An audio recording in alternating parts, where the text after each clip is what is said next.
ముందుగా మిమ్మల్ని తీసుకున్నామంటే యాజ్ అడ్వకేట్గా మీకు చాలా నాలెడ్జ్ ఉంటుంది. ఉన్నది కేసుల గురించి, అరెస్టుల గురించే మాట్లాడుతున్నాం కాబట్టి ఏది ఏ విధంగా నడుస్తుంది అనేది మీరు కాస్త క్లారిటీగా చెప్తారని చెప్పి ముందుగా మిమ్మల్ని తీసుకోవడం జరిగింది. ఎస్ మహేష్ గారు, ఏంటి ఒక్కొక్కరు బయటకు వస్తున్నారనేది అయితే క్లారిటీగా కనిపిస్తోంది. నిన్న విజయపాల్, రేపు సునీల్, ఆ తర్వాత ఎవరో. ఎందుకంటే RRR కూడా చెప్తున్నప్పుడు ఉన్న వాళ్ళందరూ కూడా ఇప్పటి నుంచి ఇంకా ఫాస్ట్గా జరుగుతుంది ప్రాసెస్ అనేది. ఎవరెవరైతే దీంట్లో ఇన్వాల్వ్ అయి ఉన్నారో, ఎవరు హింసించబడ్డానికి ప్రేరేపించిన వాళ్ళు వచ్చారు, అసలు హింసించమని చెప్పిన వాళ్ళు కూడా వస్తారా, ఎన్ని రోజులు పడే ఛాన్స్ ఉంది? అదేవిధంగా మాజీ ASP ఎక్కడ, ఏంటి క్లారిటీ ప్లీజ్. తర్వాత RGV గురించి మాట్లాడదాం. ముందుగా నాకు అవకాశం ఇచ్చిన హై న్యూస్ యజమాన్యానికి, అలాగే మీకు ప్యానల్ లో ఉన్నటువంటి ఇతర పార్టీ నాయకులు అందరికి కూడా శుభోదయం తెలియజేసుకుంటూ, మేడం ఇప్పుడు నిన్న మనం కానీ ఈ యొక్క రఘురామకృష్ణరాజు గారు ఏదైతే కేసు వేశారో, సంథింగ్ లైక్ అది కస్టోడియల్ టార్చర్ సంబంధించినటువంటి కేసు, సో దీనికి ఏంట్రా అంటే భారతదేశంలోనే మొట్టమొదటిసారిగా లా మేకర్స్, అంటే ఎవరైతే ఎంపీగా ఉంటారో వీళ్ళందరూ కూడా మనం లా మేకర్స్ గా తీసుకుంటాం. అలాంటి వాళ్ళ మీద మొట్టమొదటిసారిగా భారతదేశంలో ఇట్లా మార్చి 20 అంటే 2021 మే 14వ తేదీన ఆయన తీసుకెళ్లి ఏ విధంగా టార్చర్ చేశారు, ఏ విధంగా కొట్టారు, ఆ తర్వాత బయట వచ్చినటువంటి వీడియోస్ కానీ ఇవన్నీ చూసినట్టయితే మనం ఏ కాలంలో ఉన్నాము, మనం ఇదేమన్నా కిమ్ము లాంటి పరిపాలనలో ఉన్నామా, లేకపోతే యుగాండాలో ఒక టైంలో ఒక అధికారి ఉండేవాడు, ఒక ప్రెసిడెంట్ ఉండేవాడు, అలాంటి వాళ్ళ పరిపాలనలో ఉన్నామా అనేది డౌట్ వస్తారు. ఎందుకంటే ఒక ఎంపీని తీసుకొచ్చి ఏ విధంగా కొట్టారు, ఏ విధంగా చూపించారని చూసినట్టయితే మొట్టమొదటిసారిగా భారతదేశంలోనే ఒక ఎంపీని ఇలా కొట్టడం జరిగి. ఇంకోటి ఏంటంటే గెలిచిన ఎంపీ తిరిగి ఆయన నియోజకవర్గానికి రావాలి, ఆయన నియోజకవర్గంలో ఉన్నటువంటి అఫీషియల్ కార్యక్రమాలకు ఆయన హాజరు కాకపోవడం. ఓకే, ఆయన చేసిన మిస్టేక్ ఏంటి? అప్పుడున్నటువంటి గవర్నమెంట్ మీద ఆయన గెలిచిన వైఎస్ఆర్సీపీ పార్టీ ఆయన కొన్ని వందల కోట్లు ఖర్చు పెట్టుకొని గెలిచిన తర్వాత ఆయన గెలిచిన నియోజకవర్గంలో వెళ్ళడానికి కానీ, లేకపోతే ఆయన జరుగుతున్న తప్పుని చూపించిన దానికి కానీ ఆయన మాట తీరు వల్ల ఆయన ఏ విధంగా అరెస్ట్ చేసి ఏ విధంగా టార్చర్ చేశారనేది ఈ రోజు భారతదేశం మొత్తం కూడా చూశారు. ఇంకో దౌర్భాగ్యం ఏంటంటే ఈయన యొక్క అరెస్టు గురించి వైఎస్ఆర్సీపీ వాళ్ళు గల్లీ లెవెల్లో కావాలంటే జోకులు వేసుకోవచ్చు, కానీ ఆ రోజు సందర్భంలో ఆయన పెట్టిన టార్చర్ ని బట్ ఢిల్లీ సర్కిల్స్ లో ఆ రోజు చాలా పెద్ద న్యూస్. ఎందుకంటే పార్లమెంట్ లో ఉన్న వాళ్ళందరూ కూడా ఈయన ఒక ఎంపీ వైఎస్ఆర్సీపీ పార్టీ మీద గెలిచారు, ఈ రోజు ఇతర రాష్ట్రానికి వెళ్లే పరిస్థితి లేదు, అటువంటి వాతావరణం ఆంధ్ర రాష్ట్రంలో ఏర్పడింది ఈ యొక్క జగన్మోహన్ రెడ్డి గారి ప్రభుత్వంలో అని చెప్పి ఎంటైర్ ఢిల్లీలో ఉన్నటువంటి అందరు ఎంపీలు కూడా ఆయన చూసి మాట్లాడుకోవడం జరిగింది. ఇక్కడ ఒక దౌర్భాగ్యం ఏంటంటే మేడం, ఆయన ఆయన ఆయన అంత ఇబ్బంది పడినాడు అని చెప్పి ఆయన ప్రివిలేజ్ మోషన్ పార్లమెంట్ లో పెట్టినప్పటికీ కూడా దౌర్భాగ్యం ఏంట్రా అంటే అప్పుడు ఉన్నటువంటి వాళ్ళు ఎవరు కూడా దాని కనీసం సపోర్ట్ చేయకపోవడం కూడా చాలా దౌర్భాగ్యం చెప్పాలంటే. సో ఏం జరుగుతుంది అన్నప్పుడు వాళ్ళ స్టేట్ అని చెప్పి వదిలేశారు తప్ప, అరే ఒక ఎంపీ మీద ఇలా జరిగింది, కళ్ళ ముందు కనబడతా ఉంది, ఆ టార్చర్ కనబడతా ఉంది అనే దానికి కూడా ఒక ఫిజికల్ హెరాస్మెంట్ అనేది జరిగింది అతని మీద, సైకలాజికల్ హెరాస్మెంట్ అనేది జరిగింది అనే దాని మీద. ఎందుకంటే law makers madam, law makers అంటే పార్లమెంట్ లో ఎవరున్నా కానీ we call them as law makers గా తీసుకుంటాం. ఎందుకంటే ఇది ఆర్టికల్ 21 ఆఫ్ ద కాన్స్టిట్యూషన్ ప్రకారం రైట్ టు లైఫ్ అంటే రైట్ టు పర్సనల్ లిబర్టీ అనేది చాలా బలంగా పనిచేస్తుంది. ప్రతి ఒక్కరికి వాళ్ళ యొక్క డిగ్నిటీ ఆఫ్ లైఫ్ వాళ్ళు పొందాలనుకుంటారు. ఇప్పుడు ఎవరినో పిలిచి కొట్టేయడం పట్టేయడం తీసుకుంటే డెఫినెట్ ఆర్టికల్ 21 ని మనం ఓవర్కమ్ చేసినట్టు. లా మేకర్స్ ఎంపీనే, ఆ ఎంపీ అధికార పార్టీకి సంబంధించినటువంటి ఎంపీనే ఎప్పుడైతే ఇదంతా టార్చర్ పెట్టారు, కస్టడియల్ టార్చర్ అని చెప్పిన తర్వాత అక్కడ ఉన్నది లేదు ఆయన ఈ విధంగా చెప్తున్నారని చెప్పిన తర్వాత బయటకు వచ్చి మళ్ళీ ఆయన వేరే డాక్టర్ కన్సల్ట్ అవ్వడం ఇదంతా జరిగిందని చెప్పి ఇవన్నీ మనం చూసే ఉన్నాం. మహేష్ గారు, ఆనాడు కూడా ఎంపీగా ఉన్నప్పుడే మీరు ఏదైతే సొంత నియోజకవర్గానికి కూడా రాకూడదు అన్నప్పుడే ఢిల్లీలో ఉండి ఆయన ప్రతిసారి ప్రెస్ మీట్లు పెడుతూ ఉండేవారు, మనం చూస్తూనే ఉండేవాళ్ళం. ప్రెస్ మీట్ పెట్టినప్పుడు కూడా ఆ వీడియో, అంటే నన్ను కొడుతున్నప్పుడు నేను పడుతున్నటువంటి బాధని వీడియో తీసి చూపిస్తూ ఉంటే అటుపక్క జగన్మోహన్ రెడ్డి ఆనందపడుతూ ఉండేవారని చెప్పి పేర్లతో సహా క్లియర్ కట్గా మెన్షన్ చేసినటువంటి సిచ్యువేషన్ అందరం చూస్తున్నాం. ఇప్పుడు ఏంటంటే ప్రాసెస్ కదిలింది, అది ఏ స్థాయి వరకు వెళ్తుంది, ఎప్పటి వరకు పూర్తవుతుంది అనేది ఒక పాయింట్. దాని గురించి కూడా మాట్లాడదాం. కూటమిలో ఉన్నటువంటి మరో సభ్యులు సత్యనారాయణ గారు ఉన్నారు, టీడీపీ నాయకులు. సత్యనారాయణ గారు, good morning sir. Madam good morning. Satyanarayana గారు ఏంటి, నేను బ్రేక్ ముందు ఒక క్వశ్చన్ వేశాను. తీగైతే కదిలింది, అది ఏ స్థాయి వరకు వేల నుంచి పికిరించే స్థాయి వరకు వెళ్తుందా, లేదంటే పై వరకు కట్ చేసి వదిలేస్తారనేది ఒక ప్రశ్న వస్తుంది. ఎప్పటి వరకు పూర్తి చేస్తారనేది మరొక ప్రశ్న వస్తుంది. ఏంటి? Good morning madam. ఐను సుపేక్షలకు డిబేట్ నిర్వహిస్తున్నటువంటి మీకు, ప్యానల్లో పాల్గొన్నటువంటి వివిధ పార్టీల నేతలకు కూడా శుభోదయం మేడం. వేళ్ళు, సిగిళ్ళు వాటి గురించి ఈరోజు మాట్లాడడం కంటే కేంద్ర రాష్ట్ర ప్రభుత్వాల మీద ఉన్నటువంటి సవాలు పోకట వేలుతో పెగలించడం. పోకట వేలు ఎవరు? గత ముఖ్యమంత్రి జగన్మోహన్ రెడ్డి గారు. ఆయన మీద ఉన్నటువంటి కేసుల్ని తాచారం చేస్తున్నటువంటి సందర్భం ఉన్నట్టుగా ప్రజలు నాటి నుంచి నేటి వరకు, జగన్మోహన్ రెడ్డి గారు ముఖ్యమంత్రి అయిన తర్వాత దిగిపోయిన వరకు కూడా ప్రజలు ఆలోచించారు. దాన్ని ఎవరైనా సరే, మా నాయకుడు చంద్రబాబు నాయుడు గారు కానీ, కూటమి ప్రభుత్వం కానీ, అక్కడ మోడీ ప్రభుత్వం కానీ, మోడీ గారు కానీ త్వరితగతిగా ముందు జగన్ మీద ఉన్నటువంటి కేసులన్నీ కూడా తేల్చి ఒక ఇన్వెస్టిగేషన్ ప్రకారంగా జరుగుతున్నటువంటి సందర్భాన్ని మనం గుర్తు చేసుకుంటున్నప్పుడు ఖచ్చితంగా క్లోజింగ్ దగ్గర తీసుకురాకపోతే ప్రజలు ప్రజాస్వామ్యాన్ని అపహాస్యంగా మరి గుర్తించే పరిస్థితులు ఉన్నాయి. ఎందుకంటే మనం కూడా ప్రజాస్వామ్యంలో ఉన్నాం కాబట్టి రాజ్యాంగబద్ధంగా పరిపాలన చేసుకునేటప్పుడు రాజ్యాంగం అందరికీ ఒకటే సమానమైనటువంటి హక్కులు, ప్రాథమిక హక్కులు కల్పించినటువంటి సందర్భాన్ని మనం గుర్తు చేసుకుంటూ, మరి మన జరిగింది భారత రాజ్యాంగ ఆమోద దినోత్సవం. అందరూ కూడా పార్లమెంట్లో అందరూ కూడా రాజ్యాంగం గురించి మాట్లాడారు.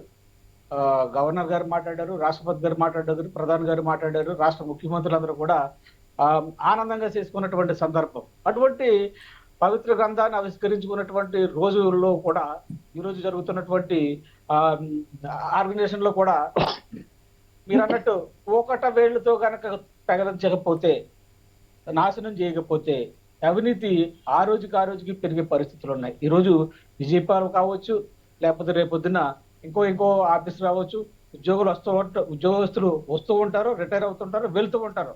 కానీ వీళ్ళ చేత పలానా పని చేయించండి, పలానా పని చేయండి, పలానా అభివృద్ధి పని చేయండి, లేకపోతే పలానా అతన్ని ఇప్పుడు స్కిల్ డెవలప్మెంట్ లో చంద్రబాబు నాయుడు గారిని లోపల వేసినటువంటి సందర్భంలో మనందరం కూడా చూసాం.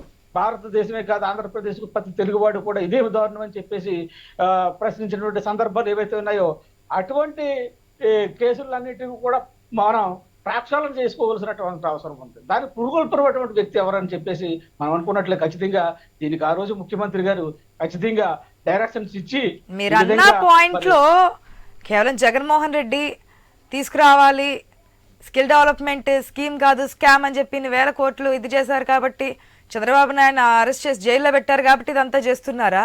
లేదంటే చట్ట ప్రకారం అది యుఎస్లో కావచ్చు, అదాని వ్యవహారం కావచ్చు, ఇంకోటి ఏదైనా కావచ్చు, ఉన్నటువంటి వ్యవహారాల్ని సక్రమైన మార్గంలో తీసుకెళ్తున్నారు. మీరు అన్ని పాయింట్లు ఏం కనిపిస్తుందంటే, లేదు ఏదో విధంగా చెయ్యాలి, చంద్రబాబు నాయుడు అరెస్ట్ చేశారు కాబట్టి మేము ఇది చెయ్యాలని చెప్పి ప్రజలు చూస్తున్నారనే విధంగా మాట్లాడుతున్నారు సత్యనారాయణ గారు.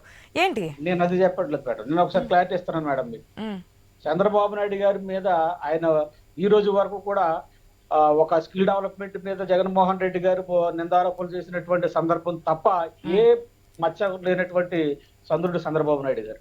కానీ జగన్మోహన్ రెడ్డి గారు ఎన్నో కేసులతోటి, ఎన్నో ఈడీ వ్యవహారాలతోటి ఉన్నప్పటికీ కూడా ముఖ్యమంత్రిగా చేశారు. ఆయన ముఖ్యమంత్రిగా చేసినప్పుడు ఏ రోజు కూడా ఆ కేసుల గురించి నా మీద ఉన్నటువంటి నిందను నేను తొలగించుకొస్తానని చెప్పేసి ఏ రోజు కూడా జగన్మోహన్ రెడ్డి గారు ఎక్కడా కూడా చూసప్రాయం కూడా ఎక్కడ మాట్లాడలేదు.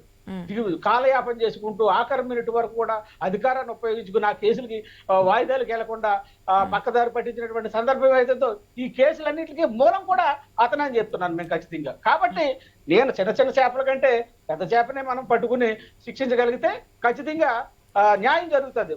ఎప్పుడు అంత ప్రాసెస్ వరకు వెళ్తారా అనేది మేడం, అంత ప్రాసెస్ వరకు ఎప్పుడు వెళ్తారా అనేది అదే కదా మేడం మన దౌర్భాగ్యం. నేను 10 సంవత్సరాలు చూస్తున్నటువంటి తతంగం అదే కదా మేడం. ఇంత ఇప్పటికి మనం రాజధాని ఓపెన్ చేసుకుని కేంద్ర రాష్ట్ర ప్రభుత్వాల గురించి మీరు మొదటే ప్రస్తావించారు. వేళ్ళు తీగలు కాదండి, కేంద్ర రాష్ట్రాల గురించి మాట్లాడాలి అని చెప్పి. మరి కేంద్రంలోనూ మీరే ఉన్నారు, రాష్ట్రంలో కూడా మీరే ఉన్నారు. నేను అందుకే ఈ డిబేట్ ద్వారా ఒక అవగాహనకు, ఒక ఆలోచన విధానానికి రావాలి, ప్రజలు దీన్ని ఆలోచిస్తున్నారని చెప్పేసి మీ ద్వారా నేను ప్రభుత్వాలు కూడా, మా ప్రభుత్వాన్ని ఆ ప్రభుత్వం కేంద్రంలో ఉన్న ప్రభుత్వం కాబట్టి నేను డిమాండ్ చేస్తా ఉన్నాను. ఎందుకంటే ఖచ్చితంగా ఇది అవసరం. ఎంతకాలం ఈ విధంగా తాత్సారం చేసుకుంటూ మరి నేరస్తుడి చేత మనం నువ్వు దొంగ అంటే నువ్వు దొంగ, నువ్వు దొంగ అంటే నువ్వు దొంగ అనే పరిస్థితిలో అతను ఎందుకని ఆ విధంగా చేశాడనే దాని మీద మనం చేయకపోతే ఖచ్చితంగా ఎంతో మంది అధికారులు బలి. ఎందుకు అనుకుంటున్నారు గవర్నమెంట్ ఎందుకు వెనకంచి? అంటే మీరు చెప్తున్న విధానమే ఎందుకు యాక్షన్ తీసుకోవడంలో కాస్త తాత్సారం చేస్తుంది అనుకుంటున్నారు? నేను అది జరగకూడదని డిమాండ్ చేస్తున్నాను మేడం ఖచ్చితంగా ఈ రోజు. ఎందుకంటే జరుగుతుంది అనుకుంటున్నారు. ఖచ్చితంగా తాత్సారం జరుగుతుంది. ఖచ్చితంగా తాత్సారం జరగకూడదు. ఎందుకు జరుగుతుంది? ఇంతకాలం ఎందుకు జరుగుతుంది? రీజన్ ఏంటి?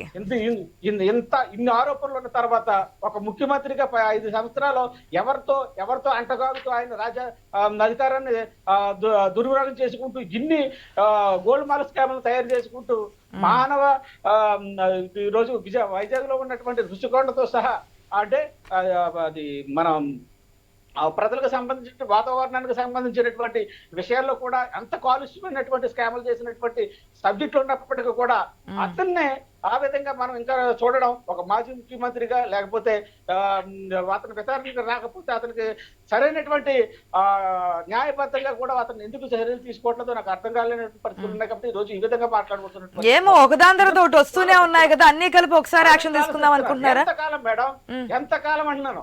ఒక సామాన్యుడు నాలాంటి వ్యక్తి ఏమైనా తప్పు చేస్తే 5 నిమిషాల్లో లోపల తీసుకెళ్ళి ఎందుకు జరగట్లేదు ఇక్కడ అలాగా నాయకుల వ్యవహారంలో? ఎందుకని మీరే సమాధానం చెప్పాలి. మీరు నన్ను అడిగితే నేను కాదు గవర్నమెంట్ లో ఉండేది. నేను అదే చెప్తున్నా మేడం, మిమ్మల్ని అడగడం కాదు నేను.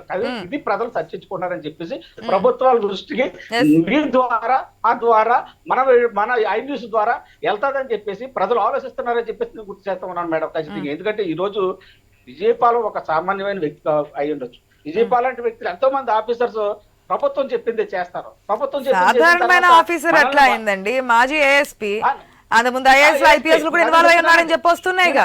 ఇప్పుడు మాజీ ఐఎస్పీ అయిపోయింది కదా, రిటైర్ వెళ్ళిపోయాడు. రిటైర్ అయిపోయిన తర్వాత మనం ఎంతమంది రిటైర్ అయిపోయిన అధికారులు తీసుకొచ్చి లోపల వేయగలం మనం?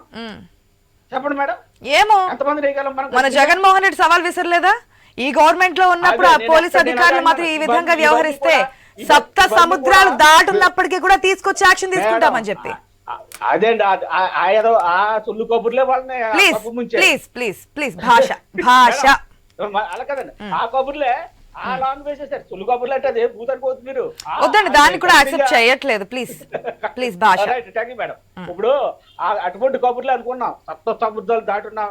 అప్పటి రాంబాబు గారు ఒక నటుడు, సినిమాలో కూడా యాక్ట్ చేశాడు ఆయన. ఖచ్చితంగా అటువంటి డైలాగులు వాడతాడు. ఆ డైలాగుల గురించి అంబటి రాంబాబు గారు మాట్లాడింది స్వయానా మాజీ సీఎం. మాజీ సీఎం గారు కూడా మాట్లాడారు. మాజీ సీఎం గారి కంటే ముందు అంబటి రాంబాబు గారి దగ్గర ఒక స్క్రిప్ట్ తయారు చేసుకుని ప్రెస్ లో వదిలినటువంటి సందర్భాన్ని గుర్తు చేస్తున్నాను మేడం. ఉన్నారు. ఏదైనా సీఎం అంటే ఆ హోదా అధినేత తర్వాతే కదా మిగిలిన కేటగిరీస్ అధినేతే మాట్లాడున్నారు కదా. మాట్లాడదాం. మరి వైఎస్ఆర్సీపీ యొక్క వెర్షన్స్ ఏ విధంగా ఉన్నాయి కూడా మాట్లాడదాం. మీకు ప్యానెల్ లో ఉన్న సభ్యులందరికీ, ఐ న్యూస్ ప్రేక్షకులకు అందరికి కూడా వెరీ గుడ్ మార్నింగ్ అండి. తెలిసిన టాపిక్కే రఘురామకృష్ణరాజు ఆ రోజుల్లో హాట్ టాపిక్ అయిన సొంత పార్టీ, అధికార పార్టీ ఎంపీ అయినప్పటికీ కూడా ఇంతకుముందు మహేష్ గారు చెప్పిన విధంగా నియోజకవర్గానికి రానటువంటి సిచ్యువేషన్. ఆయన్ని ఏ విధంగా చిత్రహింసలు పెట్టారో, ఆ కాళ్ళు ఇవి అవి మనం డైరెక్ట్గా ఆ రోజుల్లో కూడా చూసినటువంటి సిచ్యువేషన్. ఓకే, ఏ రోజు ఆ రోజు కాకపోయినా ఆయన పంతాన్ని నిలబడ్డారు. ఈ రోజు యాక్షన్ అయితే కనిపిస్తోంది. మీరే ఉంటారు, దాంట్లో ఎవరైతే ఇన్వాల్వ్ అయి ఉన్నారో అందరూ కూడా యాక్షన్కి, అంటే వారి మీద కూడా యాక్షన్ ఉంటుంది, ఎవరు తప్పించుకోవాలనే కామెంట్ కూడా మనం చూస్తున్నాం. మీరేమంటారు? అసలు ఎందుకు ఆఫీసర్స్ ప్రభుత్వానికి తలొక్కి ఏదంటే అది చేసే విధంగా ఎందుకు వస్తున్నాయి? ఆ స్థాయికి ఎందుకు ఈ లాస్ట్ పీరియడ్లో బాగా కనిపిస్తున్నాయి. ఐఏఎస్ ఇన్వాల్వ్ అయ్యారని, ఐపీఎస్ ఇన్వాల్వ్ అయ్యారని, ఎస్పీలు ఇన్వాల్వ్ అయ్యారని. ఏంటి ఇంత ఉత్సాహం? దాన్ని ఏ విధంగా చెప్పాలి? అధికార పార్టీ కొమ్ము కాసే విధంగా ఏ విధంగా మారారు అనేది. గారు, ఈ విషయంలోనే కాకుండా ఏ విషయంలోనైనా సరే లాస్ట్ గవర్నమెంట్ లోనే ఈ విధంగా కనిపిస్తుంది అని చెప్పి మీరు అనడం అది ఏంటనేది. ఎందుకంటే 2014 నుంచి 2019 మధ్య కూడా ఐఏఎస్ ఆఫీసర్స్ కానీ, ఐపీఎస్ ఆఫీసర్స్ కానీ, లేకపోతే ఇతర అధికారులు కానీ వాళ్ళు చేసిన అస్తవ్యస్త విధానాల మీద కానీ అవినీతి వీటి మీద కానీ చాలా కేసులు పెట్టడం జరిగింది.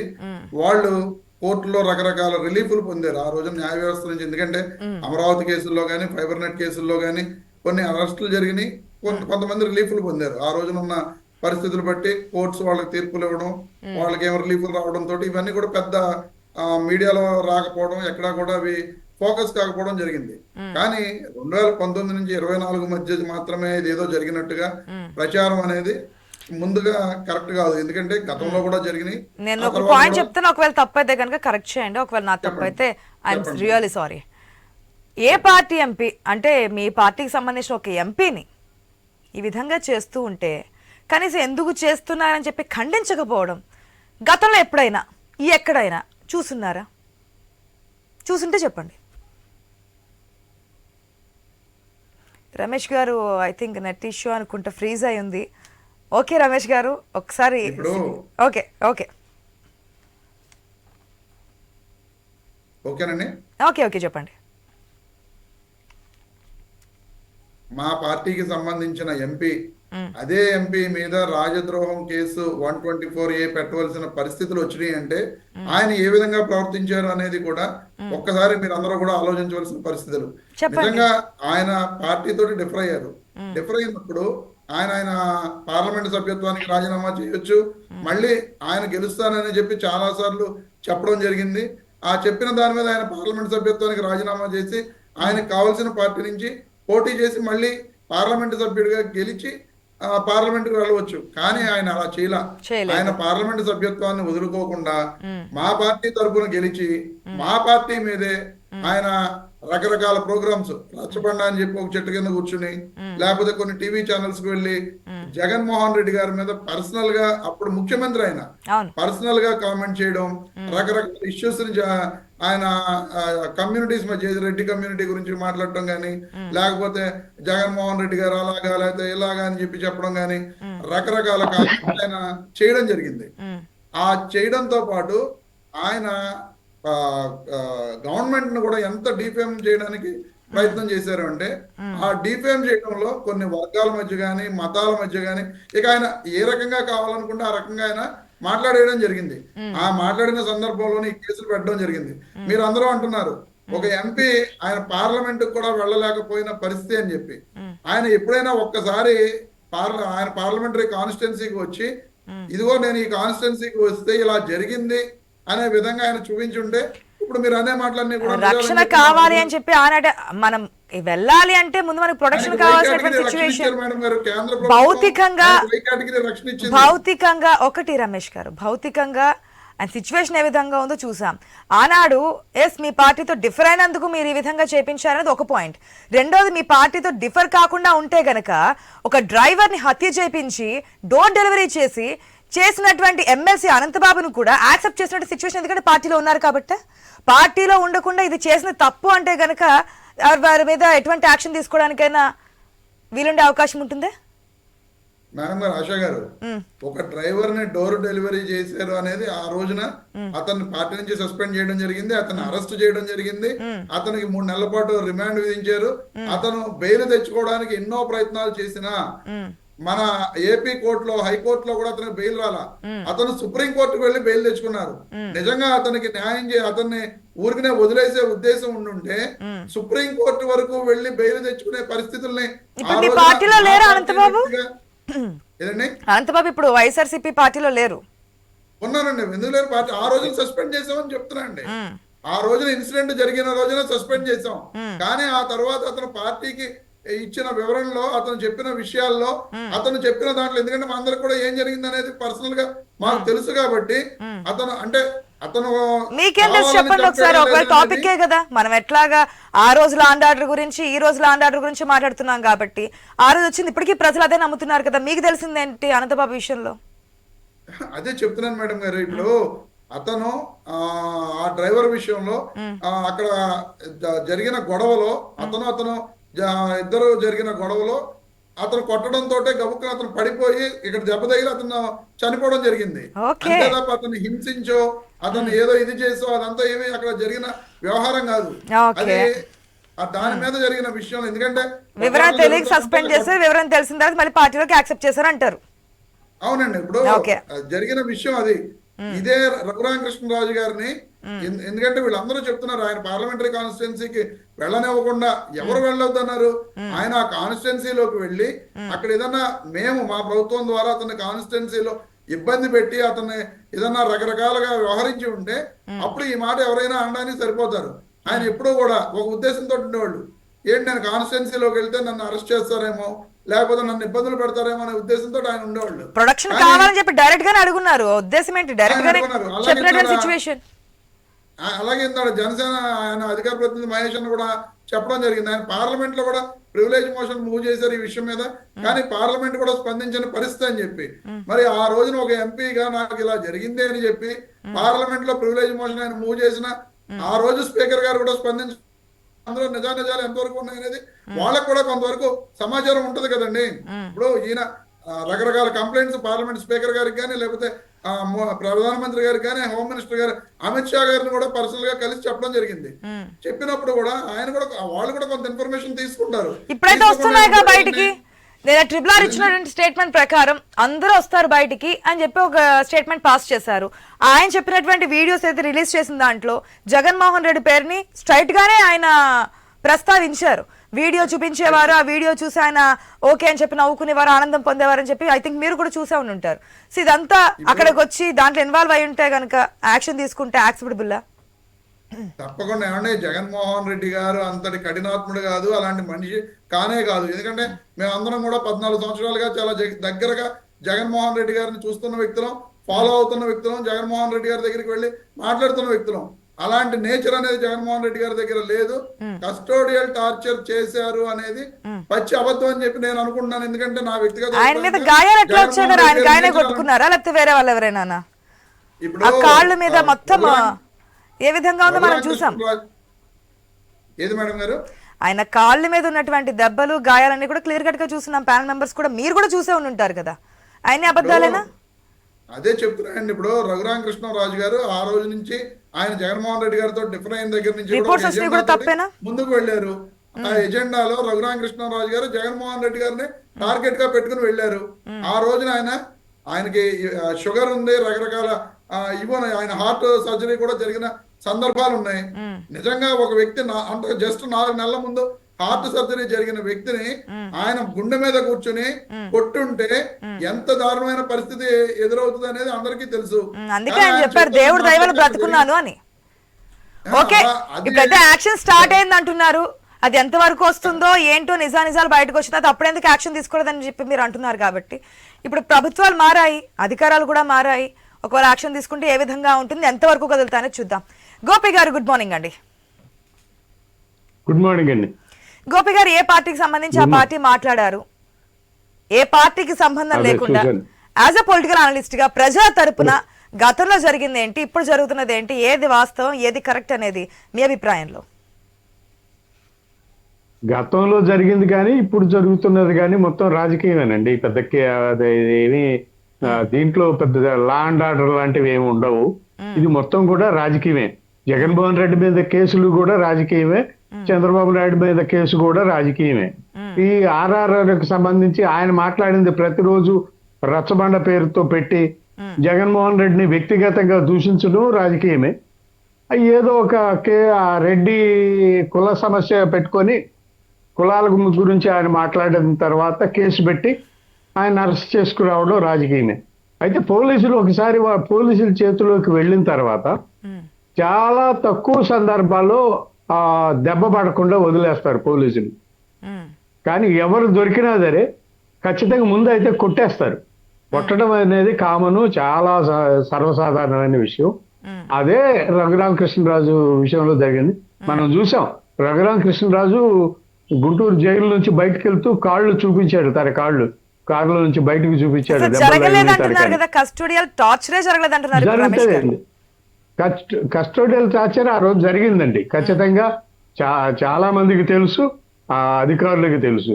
అయితే అధికారులు ఏంటంటే ఏమవుతుందంటే ముఖ్యంగా పోలీస్ శాఖ ఏ పార్టీ అయితే అధికారంలో ఉంటుందో, ఏ నాయకులు అయితే అధికారంలో ఉంటారో వాళ్ళు చెప్పినట్టు చేయడానికి ప్రయత్నం చేస్తుంది. మరి ఎందుకు పోలీస్ శాఖ ఒకటే ఎందుకు అంత దుర్వినియోగం అవుద్దో తెలియదు.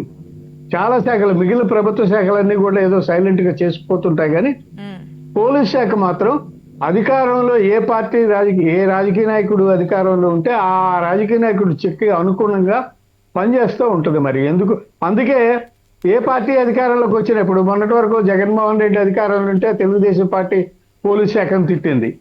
ఇప్పుడు టీడీపీ అధికారంలోకి వచ్చేసరికి జగన్మోహన్ రెడ్డి పోలీస్ శాఖను తిడుతున్నారు.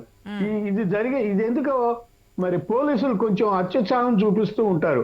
అధికారంలో ఉన్న వాళ్ళని ప్రసన్నం చేసుకోవడానికో ఏంటో తెలియదు, కానీ అది కొద్దిగా మారాలి. పోలీస్ శాఖలో ఈ విధానం మారాలి. అధికార పార్టీకి దాసోహం చేయడం, అధికార పార్టీ చెప్పినట్టు చేయడం అనేది మారాల్సిన అవసరం ఉంది.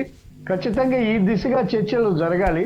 పోలీస్ శాఖ మరీ అంత బానిసత్వంగా ఉంటుంది, చాలా బానిసత్వం. అసలు కళ్ళు మూసుకొని ఆ పార్టీ కార్యకర్తలాగే ప్రవర్తిస్తూ ఉంటారు. చాలా పోలీస్ స్టేషన్లో, గ్రామాల్లోకి వెళ్ళి పోలీస్ స్టేషన్లో చూస్తే ఇప్పుడు గత 5 సంవత్సరాల్లో కేసులన్నీ తెలుగుదేశం వాళ్ళ మీదే ఉంటాయి.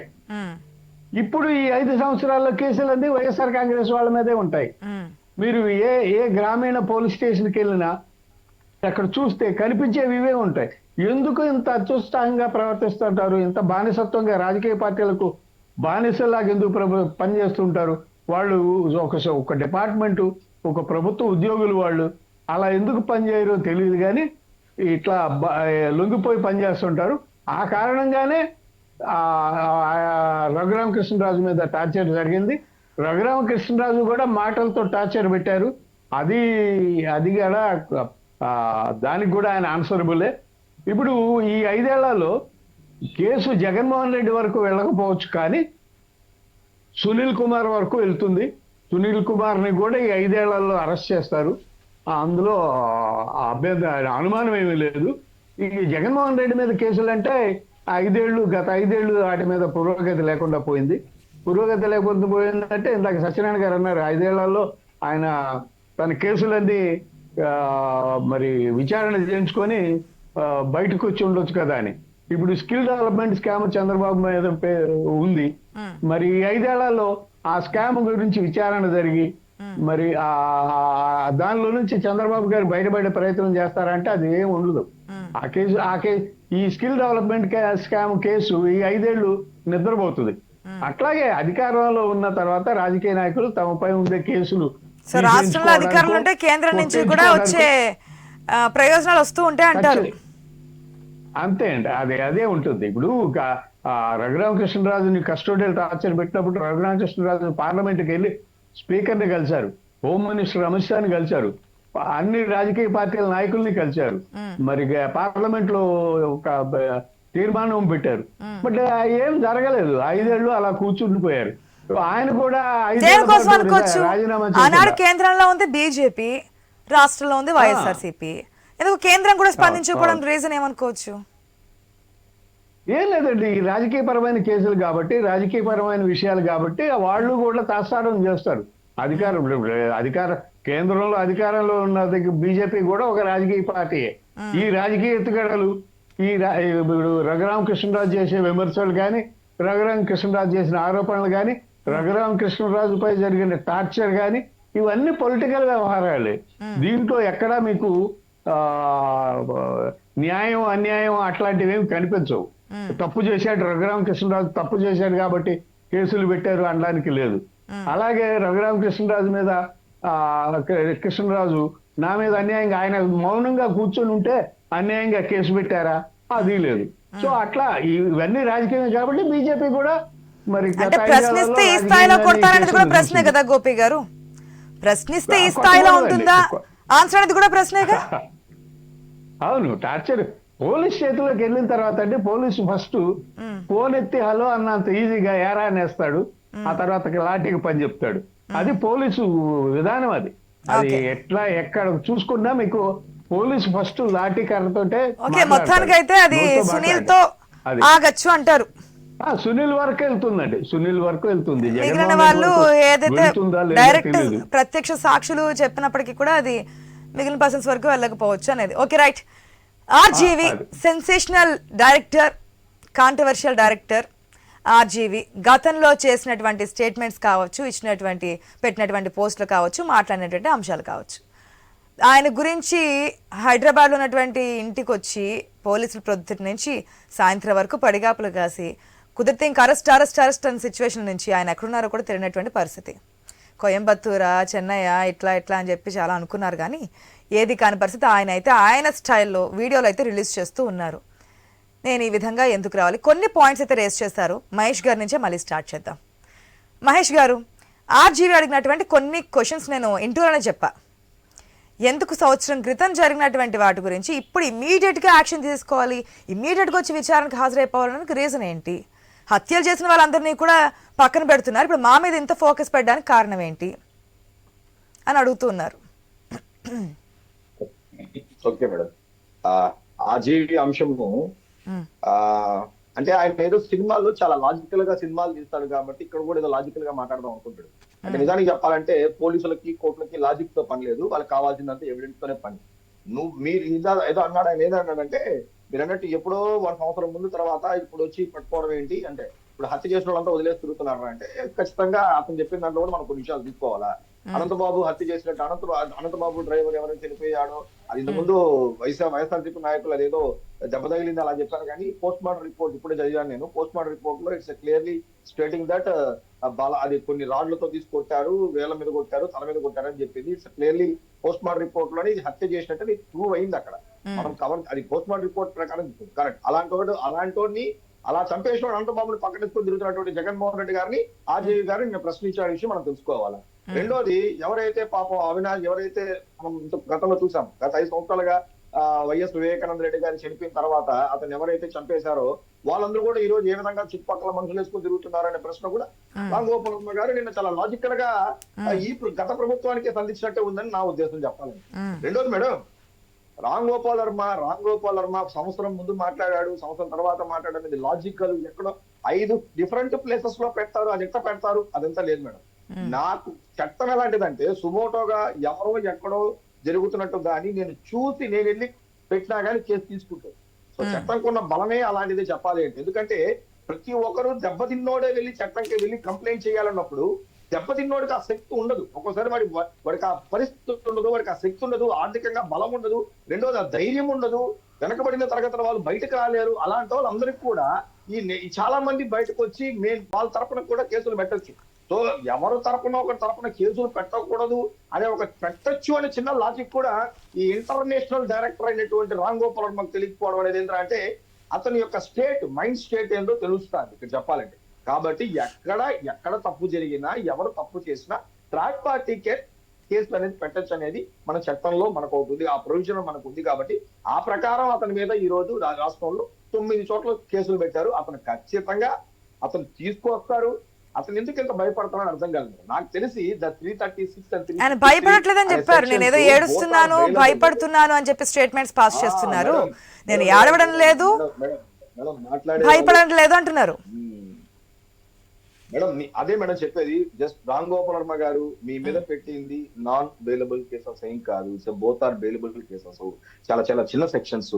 మిమ్మల్ని ఒక రోజు పిలిచి కూర్చోబెడతారు, కాఫీ ఇస్తారు, మీతో మాట్లాడతారు, మిమ్మల్ని కొన్ని ప్రశ్నలు అడుగుతారు, దానికి సమాధానం చెప్పేసి మీరు లేచి వెళ్ళిపోవచ్చు. నువ్వు దీనికి నేను డిజిటల్ గా అటెండ్ అవుతాను, ఈయన ఏంటంటే ఈయన పెద్ద డైరెక్టర్, ఈయనకి సినిమాలు, ప్రొడ్యూసర్లు, కాల్ షీటు ఏంటంటే మనోడు తీసిన సినిమాలు. నాకు తెలిసి ఇంకా సినిమాలు లేవు. గత 5 సంవత్సరాలుగా వైఎస్ఆర్సీపీ ప్రొడ్యూస్ చేసింది కాబట్టి అదేదో ఒక 4 సినిమాలు తీశాడు. ఇప్పుడు ఈడి మీద సినిమాలు, ఈయన డైరెక్టర్, ఈయన మీద సినిమాలు తీసే పరిస్థితి లేదు. రామ్ గోపాల్ వర్మ మీరు చెప్తున్నా కనుక అతి త్వరలో రామ్ గోపాల్ వర్మకి ఆంధ్ర రాష్ట్ర ప్రజలు చట్టపరంగా ఏమైతే జరుగుతుందో అదే జరుగుతుంది. అతనేం భయపడాల్సిన అవసరం లేదు, భయప రావచ్చు. బట్ నువ్వు తీసిన సినిమాలు ఏదైతే ఉందో, వ్యూహం గానీ లేకపోతే ఇంకోటి గానీ, దానికి ఎవరు ప్రొడ్యూస్ చేశారు? వైఎస్ఆర్సీపీ పార్టీకి సంబంధించిన దాసుని కిరణ్ గారు, టీటీడీఎక్స్ బోర్డు మెంబర్ గారు ప్రొడ్యూస్ చేశారు. నీకు ఆల్రెడీ 1.5 కోటి 50 కోట్ల రూపాయల వరకు వైఎస్ఆర్సీపీ పార్టీ నుంచి వివిధ రూపాల్లో నీకు ట్రాన్సాక్షన్స్ వచ్చిందని కూడా తెలుస్తుంది. దాని అన్నిటి కూడా నువ్వు సమాధానం చెప్పాలా? నువ్వు ఎవరు కాల్ చేశారు, ఎవరు నీకు కాల్ చేశారు, ఇవన్నీ కూడా అతను వస్తే మాట్లాడితే వస్తుంది మేడం. ఇప్పుడు చెప్పేస్తాడు 2 వారాలండి, పర్లేదు, పోలీసులు వెతుకుతారు, ఎక్కడో ఒక చోట అతను లిఫ్ట్ చేస్తారు, నేరుగా గౌరవంగా వస్తే బాగుంటుంది. సెన్సేషనల్ క్రియేట్ చేయడం రామ్ గోపాల్ వర్మ గారికి ఇష్టం. ఆ ప్రాసెస్ లో ఇది కూడా ఒక సెన్సేషనల్ క్రియేట్ చేద్దాం అనుకుంటున్నాడు. ఈసారి అయ్యేది సెన్సేషనల్ కాదు. కానీ ఎందుకు రామ్ గోపాల్ వర్మ లేదంటే శ్రీరెడ్డి, పోసాని ఇట్లా కొంతమందిని టార్గెటింగ్ గా వెళ్తున్నారనే స్టేట్మెంట్ కూడా వస్తుంది మహేష్ గారు, మీరు ఇంతకు ముందు అన్న విధంగా. మేడం యాక్చువల్లీ మిగిలిన వారు ఇంకా చాలా మంది ఉన్నారు కదా ఇంతకన్నా పెద్ద పెద్ద కామెంట్స్ స్టేట్మెంట్ చేసిన వాళ్ళని. లేదు మేడం, మన ప్రాబ్లం ఏంటంటే మేడం యాక్చువల్లీ మన దాంట్లో ఏంటంటే ఈ సెలబ్రిటీస్ వాళ్ళని టచ్ చేసినప్పుడు ఏమవుతుందంటే ఆ న్యూస్ కు ఒక హైప్ వస్తుంది. Seriously Ram Gopal Varma is nothing, Sri Reddy is nothing, వీళ్ళంతా కూడా పోసాని కృష్ణమురళి వీళ్ళంతా కూడా. బట్ ఏంటంటే సినీ పెట్టనట్టు కూర్చుంటారు కాబట్టి వాళ్ళ టాపిక్ వెళ్ళినప్పుడు ఏంటంటే ఎక్కువ మంది దాని గురించి చర్చించుకోవడం జరుగుతారు. ఇప్పుడు అనంతబాబు గారు అంత ఇష్యూ చేస్తే కూడా పొలిటికల్ సర్కిల్ తప్ప అనంతబాబు గారు చాలా మందికి తెలియదు. బట్ శ్రీరెడ్డి తీసుకున్నట్టయితే నాన్ పొలిటికల్ సర్కిల్స్ లో కూడా బాగా తెలుస్తుంది. బికాస్ ఆఫ్ వాళ్ళు సినీ ఫెటర్నిటీ నుంచి రావడమో లేకపోతే ఆ డొమైన్ నుంచి రావడం వల్ల వాళ్ళకి ఆ క్రేజ్ ఉంటుంది తప్ప ఇట్స్ నాట్. మేడం ఈ గవర్నమెంట్ ఒక పక్క ఇలాంటి వాళ్ళని చూసుకోవాలా, ఒక పక్క ఇలాంటి వాళ్ళని పట్టించుకోవాలి. మీరే చెప్పారు హత్యలు చేసిన వాళ్ళని కూడా వారి మీద ఇంకా యాక్షన్ తీసుకోలేదు, మెయిన్ వీళ్ళ మీద తీసుకోవడానికి రీజన్ ఏంటి అని ఆయన అదే అడుగుతున్నారు. మీరు ఒకదానికి క్లారిటీ ఇచ్చారు. ఏదైతే నేను 1 year బ్యాక్ ఏదో పోస్ట్ పెడితే పోస్ట్ పెట్టిన వారి మీద కాకుండా వేరెవరికో బాధ కలిగిందంట, వారు ఇప్పుడు రియాక్ట్ అయ్యి ఇప్పుడు కేసు పెట్టారంట అనేది ఒకటి. ఇట్లా బాధించిన వాళ్ళందరూ కేసులు పెట్టుకుంటూ పోతే భూమి మీద 80 to 90% అసలు జనాభానే ఉండరని చెప్పి మరొక స్టేట్మెంట్ కూడా చెప్తున్నారు. రెండు పక్కల ఉంటాయి కదా.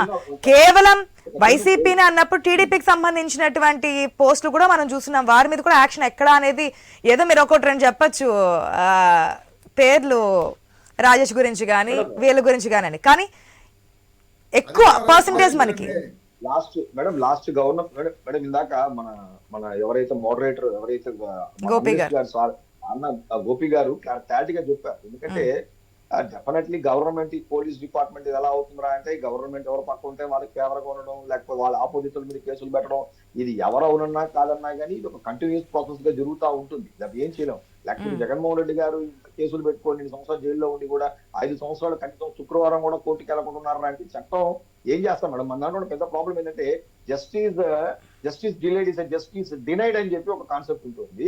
అక్కడ ఇమీడియట్ గా మళ్ళీ చట్టం ఏం చెప్తుందంటే justice hurried is justice buried అంటే తొందరపడినామంటే దాన్ని చంపేసినట్టే అని చెప్తుంది. అంటే మనం అలాంటి కాంట్రాడిక్షన్ లో మనం జరుగుతాడు. ఇప్పుడు చూడండి మేడం, మీకు చిన్న విషయం చెప్తాను. కస్టోడియల్ టార్చర్ అనే దాని మీద ఎప్పుడో 2006లో ఒక విషయం జరిగితే ఉత్తరప్రదేశ్ కోర్టు 2019లో వాళ్ళకి 10 సంవత్సరాలు జైలు శిక్ష అని చెప్పి జడ్జ్మెంట్ ఇస్తుంది. ఎప్పుడో 2006 జరిగిన సబ్జెక్ట్ ని ఉత్తరప్రదేశ్ కోర్టు ఇప్పుడు ఇస్తుంది, జడ్జ్మెంట్ ఇస్తుంది. కాబట్టి మన లా అంటే ఎలా ఉంటుందంటే ఇప్పటికి కూడా ఇప్పుడు సునీల్ గారు కావచ్చు, లేకపోతే పాల్ గారు కావచ్చు, ఇప్పటికి కూడా మీరు బయటకు వెళ్ళడానికి విజయ్ పాల్ గారు మీరు ఇప్పటికి కూడా తప్పు చేయలేదు మీరు అని ప్రూవ్ చేసుకోవడానికి చట్టం ఎక్కువ అవకాశాలు ఇస్తుంది. చూపించండి, మీరు ప్రూవ్ చేసుకోండి, మీరు ఇన్వాల్వ్ కాలేదని, మీరు ఎవరి దగ్గర నుంచి ఇన్ఫ్లుయెన్స్ కాలేదని ప్రూవ్ చేసుకోండి, మిమ్మల్ని ఎవరు ప్రొవోక్ కాలేదని ప్రూవ్ చేసుకోండి అని చెప్పి 90% చట్టం అలాంటి పట్టే క్వశ్చన్స్ చేస్తుంది. అవన్నీ ప్రూవ్ చేసుకోకపోతే డెఫినెట్లీ వాళ్ళు ఇన్ఫ్లుయెన్స్ అయినట్టు, వాళ్ళు ఎవరో వాళ్ళు ప్రొవోక్ చేసినట్టు వాళ్ళు ఖచ్చితంగా వెళ్తారు మేడం. అంటే మన చట్టంలో ఒక రూల్ కూడా ఉంది కదా, 10 మంది తప్పు చేసిన వాళ్ళు తప్పించుకున్నా పర్లేదు కానీ ఒక తప్పు చేయని వాళ్ళకి శిక్ష పడకూడదు అనేది ఉంది. కాబట్టి దాని ప్రకారం ఎక్కువ చాయిసెస్ అదే మేడం ఇస్తున్నారు, జరుగుతోంది. మనము జనరలైజ్డ్ గా చెప్పడం. సో ఇప్పటికే అయితే 6 బృందాలు గాలిస్తున్నట్టు తెలుస్తుంది. దొరికితే మాత్రం అరెస్టే, అంతే కదా?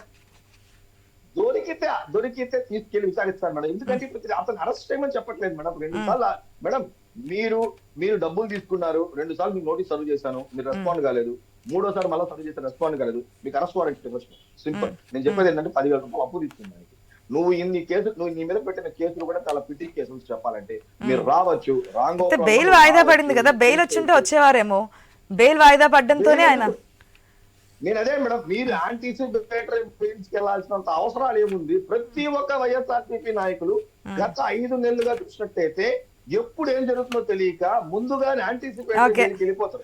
ఏమో అదే ఏదైతే మొత్తం డిబేట్ లో మాట్లాడామో అధికారులు ప్రభుత్వం అనే కాన్సెప్ట్ లోనే ఏదైనా జరగచ్చు, ఏదైనా చేస్తారనే దాంట్లోనే ముందుకైతే వెళ్తున్నారు. ఒక్క నిమిషం మహేష్ గారు, ప్యానల్ ఇంకా చాలా మంది ఉన్నారు, సమయం తక్కువగా ఉంది, ప్లీజ్. కూటమి నుంచి ఇంకొకరు కూడా ఉన్నారు కాబట్టి. ఎస్ రమేష్ గారు, ఏంటి ఆర్జీవి సంబంధించి మీ వెర్షన్? ఆశా గారు, ఇప్పుడు మహేష్ అన్న చెప్పడం జరిగింది, మీరు కూడా ప్రశ్నించడం జరిగింది, బాగా అడిగారు. ఎందుకంటే ఈ రోజు జరుగుతున్న ఈ సోషల్ మీడియా పోస్టుల మీద అరెస్టుల విషయంలో ఈ కూటమి ప్రభుత్వం ఎంత పక్షపాత ధోరణితోటి వ్యవహరిస్తుంది అనేది మనందరం కూడా చూస్తున్న విషయమే. ఎందుకంటే క్లియర్ గా మా నాయకులందరూ ప్రతి జిల్లాలో కూడా అక్కడ ఎస్పీలకు వెళ్ళి ఎవరైతే ఈ రకంగా పోస్టులు పెట్టారో ఆ పోస్టులన్నిటి మీద కూడా కంప్లైంట్ చేయడం జరిగింది. మీరు మహాసేన రాజేష్ గారి మీద కేసు కట్టారు కదా అని చెప్పి మీరు అనొచ్చు అని కూడా ప్రశ్నించడం జరిగింది. ఎక్కడైనా సరే ఒక్క అరెస్ట్ అయినా సరే టీడీపీ గానీ జనసేన గానీ బీజేపీ నాయకుల మీద ఎవరినన్నా ఒక్కళ్ళని అరెస్ట్ చేసి లోపల వేయడం జరిగిందండి? ఎక్కడా జరగల. ఎందుకంటే క్లియర్ గా దీన్ని బట్టి అర్థమవుతుంది కూటమి ప్రభుత్వం YSR Congress party social media యాక్టివిస్టుల మీద కక్ష సాధింపు చర్యలు చేపడుతుంది అనే దానికి ఇది ప్రత్యక్ష నిదర్శనం. ఎవరు అవునన్నా కాదన్నా సరే ఇది రాష్ట్రంలో జరుగుతున్న పచ్చి నిజం, వాస్తవం అది. ఈ రోజున ఆయన చెప్పడం జరిగింది, ఆర్జీవి గారు కానీ లేదా శ్రీరెడ్డి గారు కానీ లేదా రకరకాల మంది గురించి మనం మాట్లాడుకోవడం జరిగింది.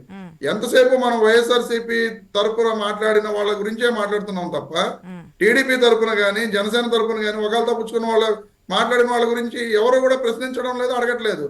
సీమరాజు అనే వ్యక్తి మెల్ల వైఎస్ఆర్ కాంగ్రెస్ పార్టీ కండువా వేసుకుని జగన్మోహన్ రెడ్డి గారిని కానీ లేకపోతే లేడీస్ ని కానీ మహిళలను కానీ వాళ్ళందరినీ ఎంత దారుణంగా మాట్లాడుతున్నాడో మనం అందరం చూస్తూనే ఉన్నాం. అలాగే కిరా కార్పి రోజా గారిని తిరుమల లడ్డు విషయంలో అది పంది కొవ్వు కాదు రోజా కొవ్వు అని చెప్పి మాట్లాడిన వ్యక్తిని కూడా ఈ రోజున అరెస్ట్ చేయలేని పరిస్థితి.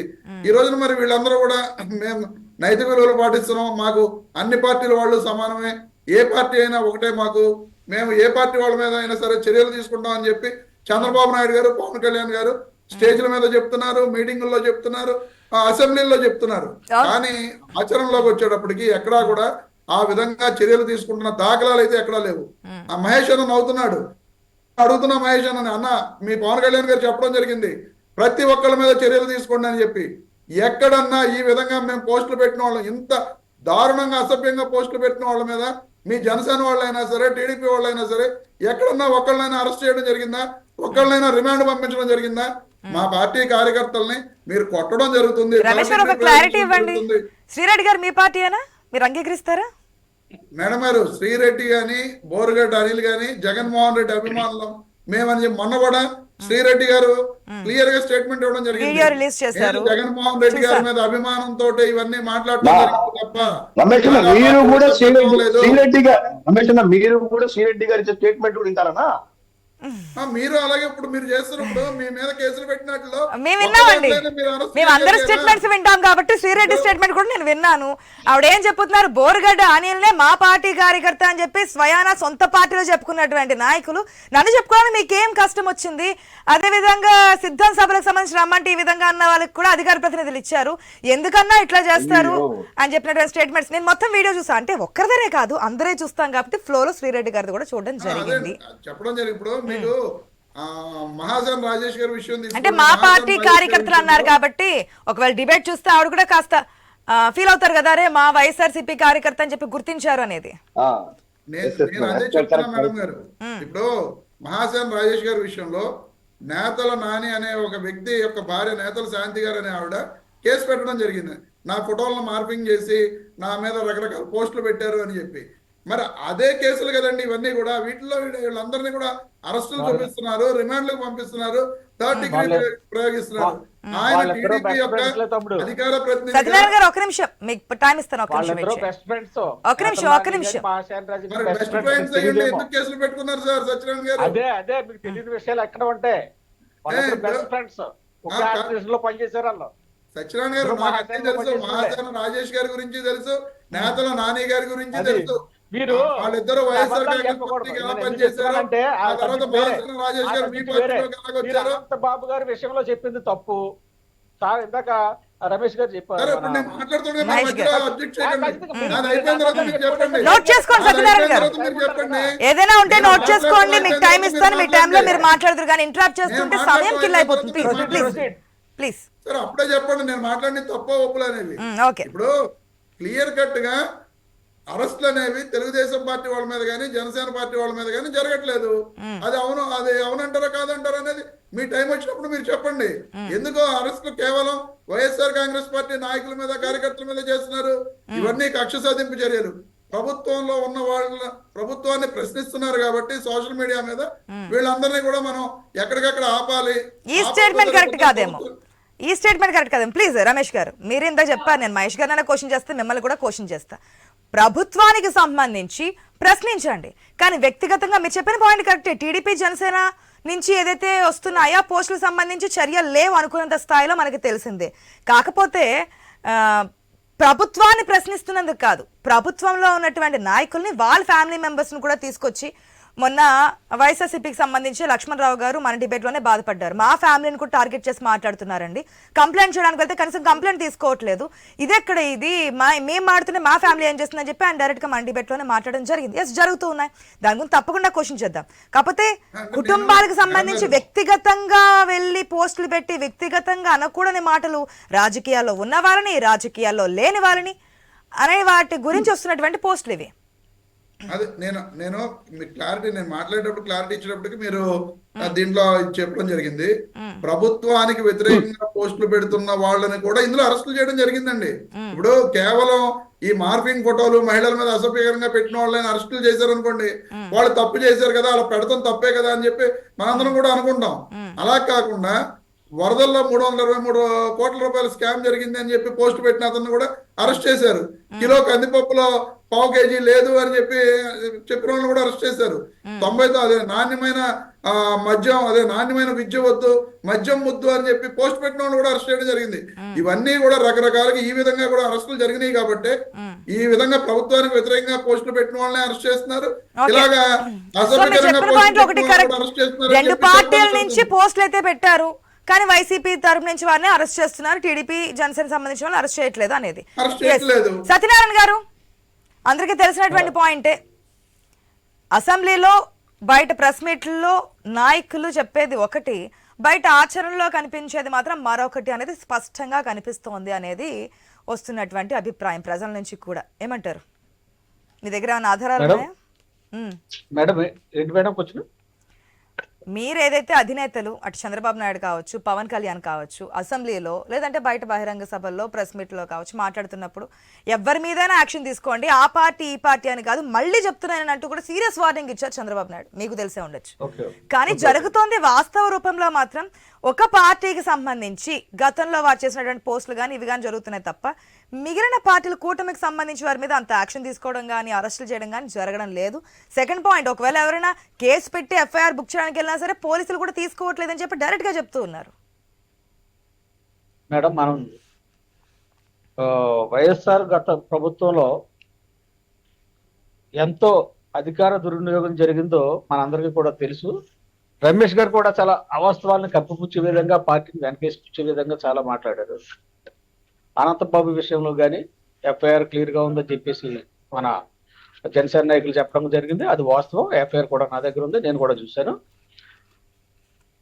కొట్టేసి, కర్రలతో కొట్టేసి, బూటకాలతో తన్ని, ఇసుకలో ఈడ్చేసి ఆ బీచ్ ఓటుని చంపేసినటువంటి విధానం ఏదైతే ఉందో, దానికి ఆ రోజు ప్రభుత్వ ఆధీనంలో ఉన్నటువంటి చట్టం తప్పుడు ఎఫ్ఐఆర్ ను కూడా లేనటువంటి చట్టాన్ని వక్రీకరించి కూడా వేరే సెక్షన్స్ కూడా వేయడం జరిగింది. అందులో అది కొంచెం డిలే చేస్తూ ఆ కేసులో అనంతబాబు మళ్ళీ తప్పేం లేదన్నట్టుగా తేలే పరిస్థితులు ఆ చట్టంలో ఇరికించడం జరిగింది ఆ రోజు చట్టం. కానీ ప్రభుత్వం చెప్పినట్టుగా అధికారులు చేసుకుంటూ వెళ్తున్నటువంటి సందర్భాలన్నీ కూడా మనం తప్పు పట్టాల్సిన పరిస్థితి ఉంది. ఈ రోజు మా ప్రభుత్వం ఉంది కదా, మేమేం చెప్తే అది అధికారులు చేస్తే, అలా చేయడం వల్ల ఎందాక అనలిస్ట్ చెప్పారు, అలా చేయడం వల్ల ఇటువంటి విషయాలన్నీ వస్తున్నాయి. కాబట్టి ఇటువంటిది జరగకూడదని చెప్పేసి ఆయన ఏదో జరుగుతుంది, నేను కూడా దాన్ని కమిట్ అవుతున్నాను. ఎక్కడా కూడా చట్టం తరపున చేయకుండా రాజకీయ పార్టీ నాయకుల మీద కూడా యాక్షన్ ఉంటే ప్రజలు చూస్తుంటారనే విషయాన్ని గమనించండి అనేది పాయింట్. గతంలో ఏదైతే ఒకరి మీద కావాలని చెప్పి కక్షపూరితంగా మీరైతే డాక్టర్ సుధాకర్ ని వీరిని వారిని ఎగ్జాంపుల్స్ గా ఆనాటి నుంచి ఈనాటి నుంచి వరకు తీసుకున్నారు, మీ ప్రభుత్వం కూడా మాటల వరకే ఉండి చేస్తుల్లో మాత్రం ఒక పార్టీని టార్గెట్ గా చేసుకుని వెళ్తే కనుక ప్రజలే చూస్తుంటారు అనేది గమనించాలి. నేను ఫస్ట్ డిబేట్ నుంచి ఈ పాయింట్ వరకు కూడా అదే చెప్తున్నాను. సుధాకర్ ని హింసించినటువంటి చట్టం ఏదైతే ఉందో, అధికారులు ఎవరైతే ఉన్నారో వాళ్ళందరినీ కూడా మనం ఖచ్చితంగా ఈ రోజు తీసుకోవాలి. అనంతబాబు విషయంలో అధికారులు ఏదైతే తీసుకోవాలి. లేకపోతే ఆ నెల్లూరు జిల్లాలో ఒక మాస్క్ పెట్టుకోలేదని ఒకరిని పోలీసులు ఎలా కొట్టి చంపేశారో అటువంటి కారణాలు ఎలాగొచ్చాయో అది తీసుకోవాలి ఖచ్చితంగా. ఏ మటర్స్ జరిగాయో, ఏ రేప్స్ జరిగాయో, ఏ దొంగతనాలు జరిగాయో అన్నింటి మీద కూడా చట్టంలో ఎవరైతే లొసుగులు అడ్డం పెట్టుకుని ఆ చట్టాన్ని దుర్వినియోగం చేశారో ఆ అధికారుల మీద ఖచ్చితంగా తీసుకుని ఉంటే ప్రతి మానిటరింగ్ ప్రతి ఏ ప్రభుత్వం ఉన్నా సరే అది మానిటరింగ్ వ్యవహారం కింద ప్రభుత్వం గురించి కాదు, మీ ప్రభుత్వం ఉన్న అందరి మీద యాక్షన్ తీసుకునే ఛాన్స్ ఉంటుంది. ఇప్పటికైనా సరే తీసుకోండి. ఫైనల్ కామెంట్స్ ప్లీజ్ గోపి గారు. ఒక్క నిమిషం ఆశా గారు, ఒక్క నిమిషం. సమయం లేదండి, గోపి గారు మాట్లాడిన తర్వాత టైం ఉంటే మీకు ఇస్తాను. మీకే క్వశ్చన్ అండి ఆశా గారు.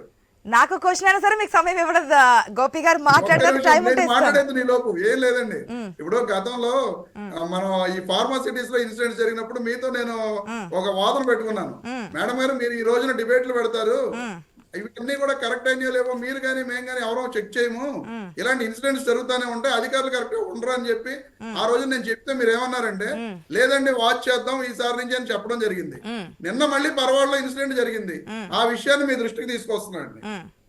ఇదే మన ఇద్దరికి పడినప్పుడు నెక్స్ట్ అసెంబ్లీ సమావేశాలకి జగన్మోహన్ రెడ్డి వస్తారని చెప్పి మీరు నాకు మాట ఇచ్చారు, డిబేట్ లో మాట్లాడదామన్నారు. ఎక్కడ మీ అధినేత?